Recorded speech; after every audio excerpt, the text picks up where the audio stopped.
And if you can just go back to what you just said as well, if you can just like picture like an alleyway, walking down an alleyway, and you've got all this baggage, all your stuff, all of this on, and as you walk down and down closer to the kingdom, the alleyway gets narrower and narrower.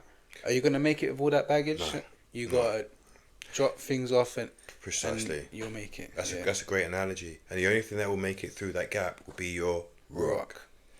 Yeah. So if you're attached to anything, and that's why Yahushua is pleading with people now to give up the things of the flesh. Yes, you need a roof, you may need to work, but your life doesn't depend on that. No, it doesn't. No. Your life depends on Yahushua, and He's already provided for you.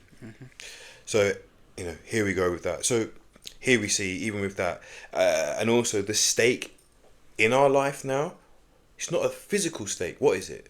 Thorns, afflictions, persecutions. This is now the stake we have to carry. Is that a literal stake that we must carry now? No. Spiritual. And it makes so much sense, doesn't it? As the more you go through it, you can see, yeah, because what we're going through as believers, it's not literal things we're picking up, it's spiritual. The scripture says you wrestle not against flesh and blood, but principalities, evil rocks in high places. That's the weapon of our warfare is not carnal, it's spiritual. And it's when you're going through times like that, I speak for myself and many other brethren as well. Of course. When you're going through times like that, it genuinely feels like you've got a weight on your shoulders, doesn't it? Yeah, so, but it is what it is. And you have to be in it to understand it, And when you're prepared to give up everything, let go of everything, lose everything, that's when you're now in the spirit, when you become free. Because the enemy, listen, he may touch your body and just like Ayub. Hold on a minute, this body's resigned to the dust anyway. I'm going to get a new body in the Shamayim, a new existence, a new being. So hold on, he can touch this for an amount of time, but this is not even what I'm taking with me. And when your mind is in the kingdom, when you come back down here and you look around, you're like, do you know what? I can't wait to get out there. Because this place for us, it's a lot of hard work. But anyway, 4, next one would be Shabbat. Again, if you look at our video that's already come out pertaining to the Shabbat, Shepherd Kemp's already gone through that. But yes, we are to rest from sin 24/7. Strive to do works of righteousness, starting from where? Our minds. And that's an everyday thing, every minute of everyday thing, not just a day. So it's much greater, because in your mind you can't fake being righteous. That's it. Can't fake it. Wonderful. 5. So honor thy father and thy mother. So yes, this now folds over quite well, actually. Are we to honor our mother and our father? Of course we are. We're to be respectful. But if your mother and your father are pulling you in a different direction to Yahusha, we're not to follow that. Yeah. We are to be respectful, we are to be loving, but we are to focus on Yahusha, Yada Yahuwah. And we're still to love them and cherish our mother and our father.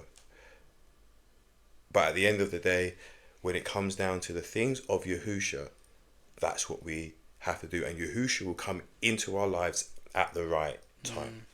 Now, alongside that, Yahusha himself, he pointed at his taught ones. And he said that they are his mother and his father, and those who do the commandments of Yahuwah.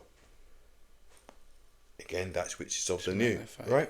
Yeah. And let's just look into the scripture to affirm this, so you can hear from Yahusha himself and what he says, because it's very powerful, and I can't argue against it because it's in the scripture. Matthew 12:46. Let me just go there. While he yet taught to the people, behold, his mother and his brethren stood without, desiring to speak to him. Then one said unto him, behold, thy mother and thy brethren stand without, desiring to speak with thee. But he answered and said unto him that told him, who is my mother, and who are my brethren? And he stretched forth his hand towards his Talmudim, taught ones, and said, Behold, my mother and my brethren. For whosoever shall do the will of my Father which is in the heaven, the Shemayim, the same is my brother and sister and mother. Yadi Yahuwah. And we know we honor Yahuwah, who is our Father. Yadi Yahuwah. So here Yahusha clearly points to his taught ones, those who are doing the things of the kingdom, Yadi Yahuwah, doing the will of his Father. That's what he says. They are, or the same is my brother, sister, and mother. The same is. So he likens them to be the same.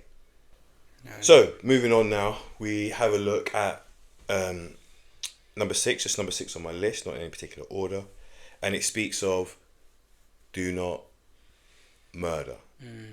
In the Abri, it's actually rendered do not murder. This is actually something for people to look into for themselves.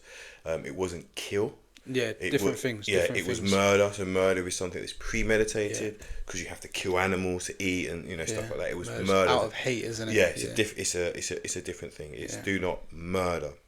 And when you look at this, as we've said before, if you say, "Oh man, I want to kill that person," and you actually mean it in your innermost, you've killed the person. You've already done it. And in the scripture again, just to affirm, Matthew 5:22-23. But I say unto you, that whosoever is angry with his brother without a cause shall be in danger of the judgment.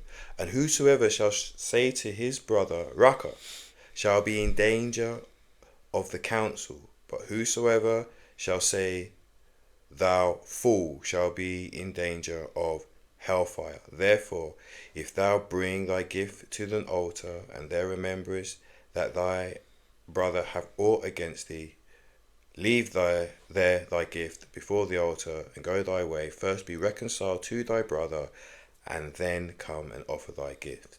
So, in this, who is saying, listen, we've got to be careful what we say about people. Yeah?